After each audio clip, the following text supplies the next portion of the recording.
Hello everyone, welcome back to study central. This is Ruchi Panjwani. तो चलिए अब इस यूनिट को और आगे बढ़ाते हैं। अभी तक हमने reset policy, money, finance, price, ये जो लास्ट चैप्टर है हमारा यूनिट 1 का, उसके हमने मनी के बारे में पढ़ा था, functions of money, importance of money और मनी की डेफिनेशन। अब नेक्स्ट पार्ट आता है डिमांड ऑफ मनी। इस पार्ट पे हम लोग डिमांड ऑफ मनी पढ़ेंगे, जो नेक्स्ट वीडियो में लेके आऊंगी। उसमें हम लोग सप्लाई ऑफ मनी पढ़ेंगे, ठीक है। तो डिमांड ऑफ मनी होती कब है, कि हम मनी कब ज्यादा डिमांड करते हैं, वो टोटली डिपेंड करता है कि वैल्यू ऑफ मनी डिपेंड, जैसे कि किसी चीज की वैल्यू होती है ना। फॉर एग्जांपल ये इसका प्राइस 10 रुपीज है, इसका प्राइस डिसाइड करने में जो दो फैक्टर्स काम आते हैं वो होता है demand and supply. For example अगर इसकी डिमांड बहुत ज्यादा आ रही है, बहुत ज्यादा, इसका मतलब इसकी वैल्यू, जो इसका प्राइस है वो इंक्रीज हो जाएगा, क्योंकि डिमांड बहुत ज्यादा है, मतलब लोगों को इसकी जरूरत है। वैसे ही अगर इसका सप्लाई बहुत ज्यादा है, supply is more than demand, इसका मतलब अब सप्लाई करते जा रहे हैं, डिमांड तो कोई कर रहा है, तो इसको हम लोग प्राइस को कम कर देंगे, ठीक है। तो जैसे ही वैल्यू ऑफ कमोडिटी डिसाइड होता है डिमांड और सप्लाई से, उसी तरीके से हम लोग वैल्यू ऑफ मनी भी डिमांड डिसाइड करते हैं डिमांड और सप्लाई से, ठीक है। तो चलिए थ्योरेटिकली देखते हैं क्या दिया हुआ है। Value of money can be determined by demand and supply of money. अगर वैल्यू बढ़ रही है, इसका मतलब क्या है, इंक्रीज इन डिमांड है, डिमांड ज्यादा है मनी की, तभी तो मनी की वैल्यू इंक्रीज हो रही है। उसी के तरीके से अगर सप्लाई ज्यादा, इंक्रीज इन सप्लाई, मनी का सप्लाई मार्केट में बहुत है, इसका मतलब उस टाइम पे मनी की जो वैल्यू रहेगी इन टर्म्स ऑफ मनी, तो वो क्या हो जाएगी, फॉल इन वैल्यू। और इसी तरीके से वाइस एंड वर्सा आप लोग लिख सकते हो बाकी, ठीक है, सप्लाई में भी। अब मनी की जो डिमांड एंड सप्लाई है, ऐसे तो हम लोग बहुत सारी चीजों के लिए मनी का डिमांड करते हैं। फॉर एग्जांपल पर कोई कमोडिटी परचेज करने के लिए, या मुझे सेविंग करनी है, तो जनरली दो कैटेगरीज में हम लोग इसको डिवाइड किए गए हैं कि हम लोग मनी डिमांड करते क्यों है, व्हाई। तो पहला है कि मीडियम ऑफ एक्सचेंज। जनरली हम ह्यूमंस की बहुत सारी रिक्वायरमेंट्स रहती है डेली लाइफ को सस्टेन करने के लिए। इसके लिए हम लोग as a medium of exchange चाहिए होता है, जिससे हम अपनी कमोडिटी परचेज कर पाए।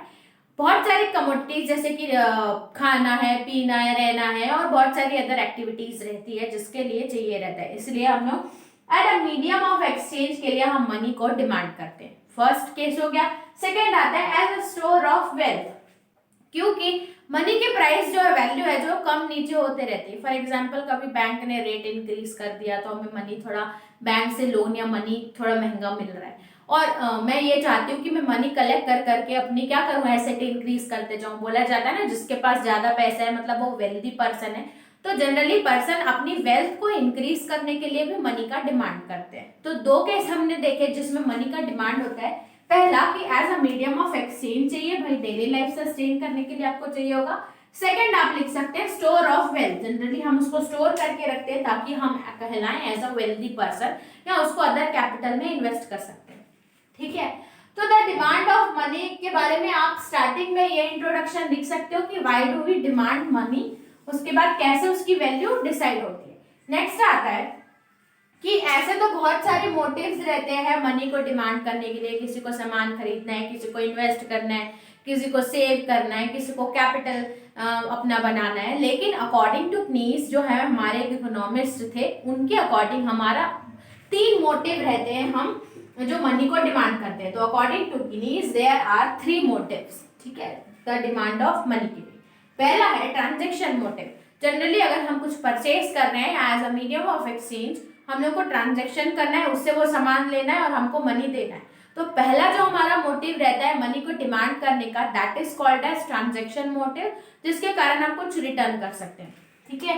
तो मीडियम ऑफ एक्सचेंज के लिए इसको करते हैं। सेकंड आता है प्रिकॉशनरी मोटिव। प्रिकॉशनरी मोटिव मतलब कि जो हमारा फ्यूचर है वो अनसर्टेन है, आगे जाके आपको कुछ भी हो सकता है, कोई भी ऐसे सिचुएशन आ सकती है जिसमें आपको मनी लगे, ठीक है। तो उसके कारण आप क्या करते हो, मनी का अमाउंट कलेक्ट करके सेव करके रहते हो कि कोई अगर एक्सीडेंट हो गया, या तो फिर अगर कोई फंक्शन आ गया, या आगे का जो इकोनॉमी रहती है ना वो अनप्रिडिक्टेबल रहता है, तो उसके लिए आप प्रिकॉशनरी मोटिव्स के लिए भी आप मनी को बचा के रखते हो, मतलब मनी का डिमांड करते हो।